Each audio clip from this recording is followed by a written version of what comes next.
Salut à tous, c'est Janomoto. On se retrouve pour une nouvelle vidéo. Alors c'est le réglage de la distribution. Alors oui, avant, je veux m'excuser de ne pas avoir pu publier de vidéo la semaine dernière comme je vous avais promis. À cause d'un problème informatique, je n'ai pas pu en publier. Mais vous inquiétez pas, dans les jours à venir, là, je vais en sortir plusieurs. Ne vous inquiétez pas pour ça. Allez hop, c'est parti. Oula. Faire attention, il y a une petite trace d'usée au sol, j'ai pas envie de me tomber là-dessus. Bon, alors pour commencer, on va démonter le CDI, l'allumage. Je ne vais pas trop vous expliquer l'allumage aujourd'hui, car dans une prochaine vidéo, je vous l'expliquerai en détail. Là, je vais vous dire le plus gros, parce que ce qu'on veut, c'est là le calage de la distribution. C'est l'élément principal de cette vidéo, on va dire. Bon, alors toujours mettre dans une boîte pour ne pas perdre les pièces. Hein. Hop là. Et toujours préparer les outils avant, c'est quand même plus pratique pour les avoir sous la main pour pouvoir faire le démontage. Faire attention à pas couper, enfin, à pas abîmer les fils, quoi.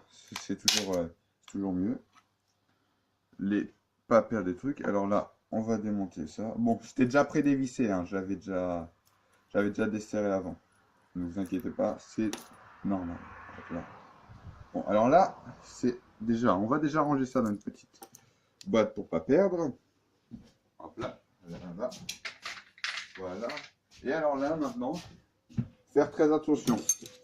De préférence, prendre une pince à béco assez longue quand même, parce que je ne sais pas si vous voyez bien là, mais je vais la sortir. Il y a une petite goupille et faut absolument pas la perdre. C'est une pièce qu'on a vraiment besoin et si on la perd, c'est mort. Alors la voici. Ne jamais perdre, hein, surtout. Faire très attention. Hop, voilà, je l'ai rangé. Bon, alors maintenant, on va démonter le petit carter, là. Donc là qui est 10.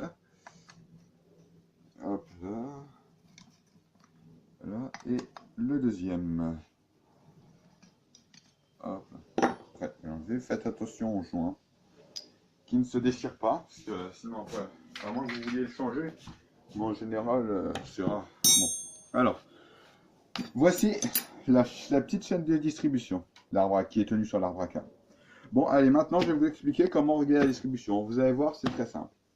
Alors tout d'abord, vous trouvez sur le volant magnétique le petit T et le petit F. Bon, le petit F, je vous expliquerai dans une prochaine vidéo. Mais alors, le petit T est ici, mais il est aussi inscrit ici. Alors, il faut qu'il soit en face de la petite flèche qui se trouve à l'intérieur dans le bas moteur, hop là, et en haut, ça c'est pour la partie basse. Et en haut, faut que le haut, sur un des deux, il y a un petit haut, je sais pas si vous le voyez, mais vous devez voir, peut-être compliqué à voir, il doit être aligné avec le petit repère qui se trouve dans le cache-culbut.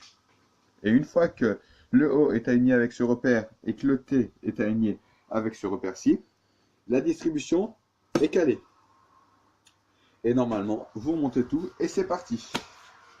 Bon bah voilà les gars, on se retrouvera pour une vidéo, pour une prochaine vidéo où je vous expliquerai cette fois-ci l'allumage, le calage et tout à faire. Bon bah je crois que c'est fini. Hein. Bon bah allez, salut les gars. Oh, punaise, la flaque d'huile. Bon bah salut les gars, à la prochaine.